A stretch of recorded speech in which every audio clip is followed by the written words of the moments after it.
What's up, K12 Nation? This is Dr. Williams with the My K12 Career Show. Today we have a treat for you. We have Doug Friend, an athletic director with over 30 years of experience as a K12 educator. He's coming on the show today. I'm sure you're going to get a lot of great value out of this show. He talks about how he had an opportunity to be a college coach, and he chose to stay in K12 education. He's been a teacher. He's been a coach. He's worked at the middle school, the high school. He's been an assistant principal. He's been a high school principal, and he's an athletic director right now. And so we're grateful for Doug Friend to come on the show. I'm sure you're going to get a lot of value out of what he has to share with you. I really hope you enjoy the show. Thank you so much. Doug Friend, we are so grateful that you have taken the time to come on the My K12 Career Show to share your story with our viewers and our listeners. Would you please tell our community what's going on in your life and in your K-12 career right now?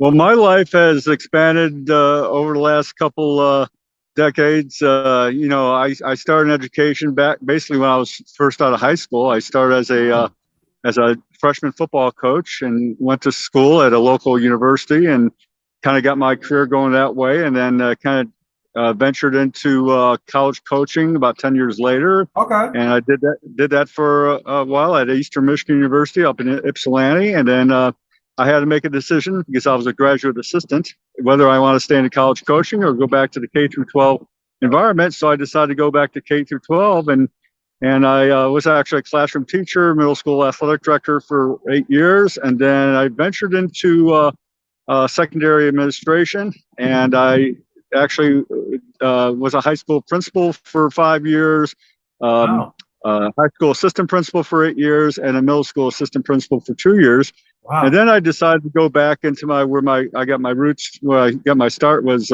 athletics. So I've been a high school athletic director since 2015 and been doing it ever since. Yes. That's amazing. Now it's funny because your resume just read like someone that was headed toward the superintendency, not back to the to the sports world. Yeah, actually, it's funny that you said that because I do have my Ed.S. So in the state of Indiana, I am technically qualified to become a school superintendent. And at one point when I started, it actually started as an EDD, but as you know, as a high school principal, you got time creep, and then my chair decided to retire, and DePaul University gave me another year to finish my dissertation, even though I have most of it done. And I just decided, well, you know what, at this point in time in my career, I'll just go for the Ed.S. and then go back into athletics. So but I did have that thought at one moment. Oh, yeah, I can definitely see that. Yeah, if you wanted to do that. Hey, look, you still have time. You can do it if you want to. That's right. Like I told you before, I still have 7 more years before I decided to retire. So absolutely, you never know. You never know what the future holds. There's this old saying that says, "If you want to make God smile, tell him your plans, because He might have other plans." So you never know. That's right. That's right. Yeah. So, what made you get into K-12 education? You said you came into like a fork in the road where you could have continued on that college track, and who knows, you might be a millionaire head coach right now if you had stayed on that track. But you decided to go into the K-12 route. Like, what made you make that ultimate decision? Well, my father was a high school athletic director, head football coach, head basketball coach for many years. Actually, he started a high school in my hometown. He was the first, like I said, the first athletic director, head football coach, basketball coach. And then he went on to Purdue University, was an administrator there for 22 years as an athletic director. So yeah, my dad technically had a big influence in my life. I remember how fathers spend time with their kids. They take them out, this, that, and the other, get an experience. My dad took me to his coaching clinics where he spoke. So as a 5-year-old, I'd be sitting there in the audience, had no clue what was going on, but I was kind of brought up in that environment. Then I had some good mentors along the way, my high school coaches, teachers, the college coaches, all the coaches I've worked with in the past. They have been very influential. And then one of the most biggest influences in my life was my former superintendent in Hammond, who's actually one that hired me. And, he's one of those guys that he didn't care, title was one thing. It didn't matter what he was called. He would just call anybody into his office, sit down with you for half an hour and just chit chat with you and ask you about your career. Where do you plan to be? And that really struck me well because he was a people person, and he didn't, Sure. like I said, because he was a superintendent of school, didn't matter. It just he spoke to everybody the same way and the same tone, and really cared about my future. That's awesome. That's awesome. Yeah. We all have mentors in our lives, right? That just kind of help guide us along the way. So that's really cool that you have that. So you've been doing this for, you say 30 years, right? Or 31 years. How many years is it? 31 years total, 30 years in the same school district. Wow. So I'll be beginning my 31st year in Hammond. Yes. That's amazing. That's amazing. Wow. So I guess my question is like you said you worked at the middle and the high school level. Is there a specific level that you like better, or are they pretty equal? No, actually, my preference is high school level. Me Even too. though I love my experience at the middle school level, but because I was a high school coach for many years, and I just felt like I had a better connection with the older kids. A lot of the kids that we deal with have they may not have the skills coming in as a freshman. Maybe for whatever reason, they may be at risk type kids. But Yeah. I figured that, I kind of like, a lot of them I can relate to because, when I was in high school, I was, free sport athlete, didn't take academics very seriously. And back in the day, we didn't have internet. It's like, bring your books home. My father would say, hey, don't you have homework tonight? And I'd go, no. And then lo and behold, I got a little bit behind. And so, a lot of our kids that having their struggles, I really can relate to them because it's kind of like how I was brought up or how I went through my life in high school too. So that's why I kind of like to help those, that type of environment. Like I said, as a high school administrator for many years, I would sit down and have a chat with a student. And when you're a high school principal, we didn't have deans back then. I was basically dealing with everything, the curriculum, the discipline. But if a child came to my office, it would not be, I would not be just saying, why did you do that? Why did you do this? I would just talk to him as a human being. I would talk to him, Sure. let's talk about your life, your future goals. We sit there and chat for 10, 15 minutes, and then we dive into what brought that person to my office in the first place. And then we figure out together how we can resolve that issue. And I think that's very important because everyone wants to be heard. And I figure, that's the way I can connect with kids. And, even today, I have a lot of my former student athletes and students reach out to me through what have not. And we still keep in contact, even in some of them are in their 40s, and I have a few maybe in their late 40s. So it's Yeah, really yeah. special that you make these connections, and I just want to keep up with their career to see how they're doing. No, that's fair. Those kind of moments are priceless, right? When you have, former students, former student athletes come back and talk about how you poured into their lives. And you might not even remember some of the things that they share with you, but it's just amazing, those kind of stories that just really resonate. And, you can't put a price tag on that. Yep, absolutely. It's just really special. Like I said, when I see success stories, even when my student athletes reach out and say, hey, Mr. Front, I got married, I have 3 boys, and you were such a big influence in my life, and that to me, it's all worth it. That's Oh, yeah. means that at least I had something to do with their success in their life. And that's what we're all about in education. I mean, to get them to the next level, get them to the next level. 100%. Honestly, that's one of the main reasons why I started this show, if I'm being honest, Doug, because I just feel like our profession is the absolute greatest profession in the world. We're the profession that makes all the other professions possible. And whether you're talking about a lawyer, doctor, engineer, computer scientist, Bill Gates, Mark Zuckerberg, Barack Obama, it doesn't matter. I guarantee you, every last one of those people, all of those different professions can point back to a elementary teacher, elementary counselor, a middle school teacher, high school principal that poured into their lives and made a difference in their lives. Would you agree with that? I totally agree with that. I just posted some today. It says, one of the best when people become coaches or administrators, it's always that one person they connected with. And whether, like I said, whether it's coaching or administration. So we all had that one person or 2 people in our lives at the school K-12 level that really made a big impact upon our lives, and just made our job a lot easier to go into K-12 education. You are so right. You're so right. So, going speaking on that, I feel like, our K-12 profession does get a bad rap sometimes.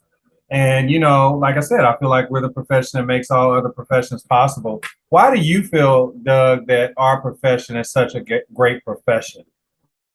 I think, it's been going on for many years, Joe. It's just, I think people don't really know what we do. I think, Mm, I know I would invite, parents and the community members. I always had an open door policy. Please come in, sit down in our classes, see what we do, see what it's all about. And sometimes they think, oh, well, teachers have the best job in the world.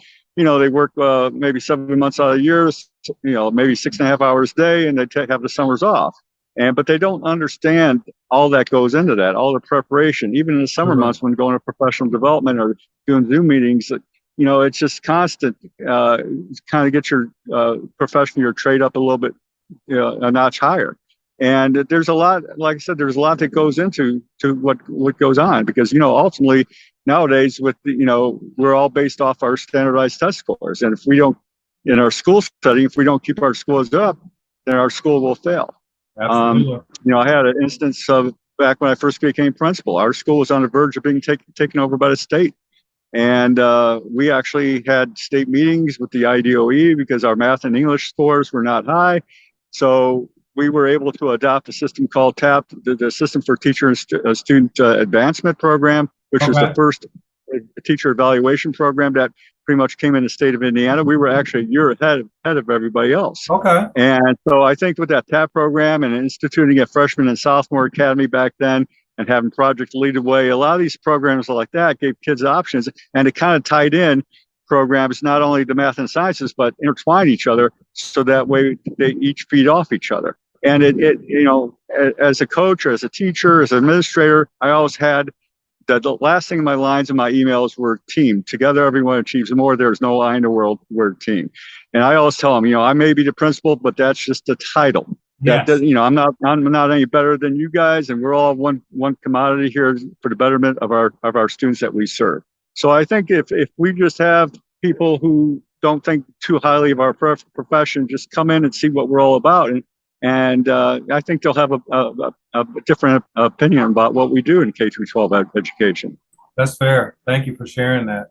So, there's somebody that's watching us right now, Doug, that is seriously thinking about getting out of the profession right now. Maybe they've been scarred or traumatized by the events that have happened during the pandemic. Maybe they feel like you said, there's a lot of pressure on schools to produce and to make sure that they achieve, in certain, areas and as a school.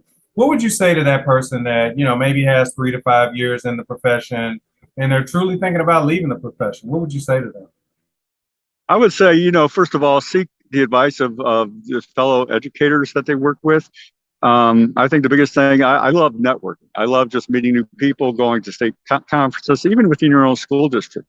Network with people who've been doing this for a while and talk to them, because I think in any profession, we, sometimes get that moment in time that we feel doubt ourselves. Why did we do this? Why did we do that? But I think when you talk to people, collaborate and share your ideas, because you know what, they're going to find out that a lot of people have the same issues that they have.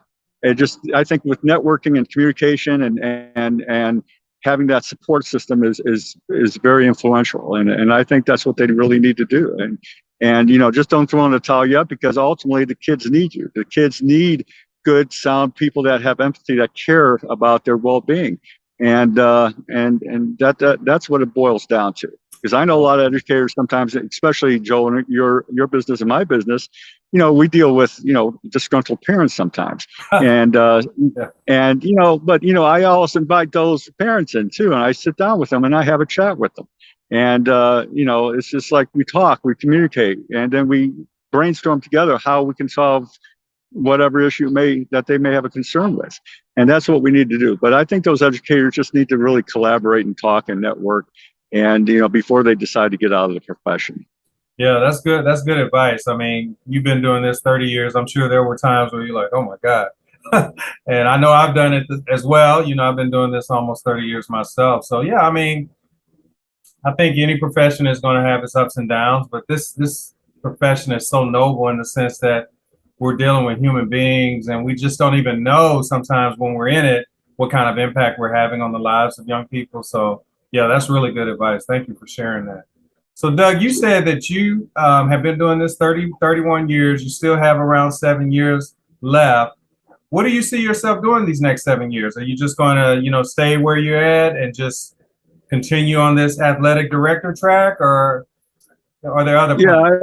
Yeah, I believe so. I believe that, like I said, I finally came to an agreement with myself saying, this is where I got my start. This is where I'm going to have my finish. Mm, And I believe that I make a difference in maybe not so much as the academic component like I used to do, but more in an athletic way. But academics and athletics and the fine arts and performing arts, and they all intertwine together and that's why we always tell at the high school I'm at, it's student athletes, student first, athlete absolutely. second, but because kids need an outlet. Kids need, Yes. not only just to be sitting in a classroom for 6.5, 7 hours a day, but they need an outlet and something structured, formalized, and in our community keeps them off the streets. And they really enjoy that, when they're hanging out with other kids their age, and the teamwork aspect of it, and the long time, lifetime friendships that they make in athletics. And the same thing with all the other components. Like I said before, we have a outstanding performing arts academy at our high school that I'm currently at. And, Oh, wow. and yeah, in our performing arts and our athletic department, we work hand in hand, because there's some students that may be late coming down to the athletic practice, and we work well together and to make sure that, we do what's best for the student. And that's what we're all about. No, that's fair. I mean, honestly, we wouldn't even be having this conversation. I know I wouldn't be on this conversation if it wasn't for, extracurricular activities, athletics, because that was the care for me. That was what kept me coming to school every day, and kept me engaged, kept me doing my best academically. I was a good student. I mean, yeah, I had the capacity, but, I would be lying if I said I was just like, oh, yeah, let's go to school every day. No, I mean, it was knowing that I was going to be playing football or playing basketball or running track, that kept me coming back every day. So that's definitely a hook that keeps kids engaged in school. And you're right, like that, it's not just student, it's student athlete. And yeah, they go hand in hand. And a lot of our kids, if they weren't involved in some form of extracurricular activity, they wouldn't even come to school.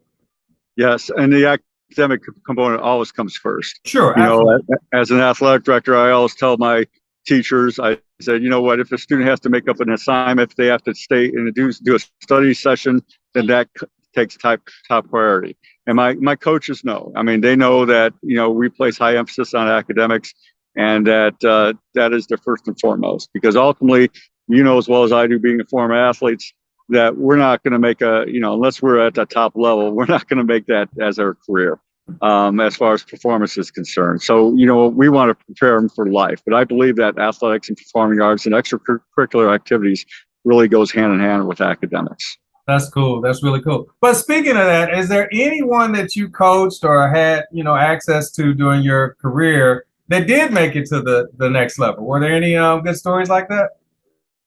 I'm sure there were a few, to be honest with you, but it's been so many throughout the years. I know, right? Many of my former student athletes have went on to play college ball, but as far as going to the next level, now when I was in high school, I've had a few of my classmates go on to play professional baseball, professional football, yeah. But as far as when I've been involved in K-12 education, not off the top of my head, but maybe there was a couple here and there. Well, since you're in Indiana, I just got to share a quick story with you. I used to work in Immokalee, Florida, and that claim to fame is the great Edrin James. And I'll never forget watching him. I think it was the first play of the game of the year, his junior year. He took it 80 yards to the house, and he was just literally a man among boys. I said, this guy's going to play on Sundays. I saw it even then as an 11th grader, that he was going to do that. And he ended up playing for many years in Indianapolis and ended up making it to the Hall of Fame. And also coached another kid named Philip Buchanan. And I actually coached him in basketball. And he ended up getting drafted in the first round by the Raiders. But he went to the U, and yeah, he did some good things. But he wasn't even like Edrin James. Like, he wasn't this prodigy that you just knew was going to be a superstar. Matter of fact, I feel like I had some better athletes than him. And it shows you, like, you just never know. It's almost like hitting the lottery, to be honest with you. Absolutely. So that's great. Yeah. So, Doug, if you had to, you've been doing this 31 years. If you had to do it all over again, would you still have taken the same path? If you had that fork in the road and it's like, okay, I'm going to the college level, or I'm going to go back to the K-12 level. Would you still have done it? Yes, I would still keep it the same. Like I said, when I was a graduate assistant, obviously that's a preparation to be a college football coach. And I saw what a lot of the full-time coaches went through, the struggles, not only at Eastern, but across the country. And I think that really thing that hit home was our second year at Eastern. They sent us to the national conference. At the time, it was in New Orleans. And I seen all these GAs, handing out their resumes back when you had paper resumes. And then, you'd have to start at a Division III school in order to work your way up. And at the time, they only made a minimum salary. And I said, and if they don't win ball games, they get fired. So I'm like thinking, I'm not so sure if I like that, instability. Now, there were 3 of us GAs, and one of them still coaching college football to this day at the University of Washington. And we still keep in contact. He was with the Detroit Lions, and he was with the University of Missouri, Cal Berkeley.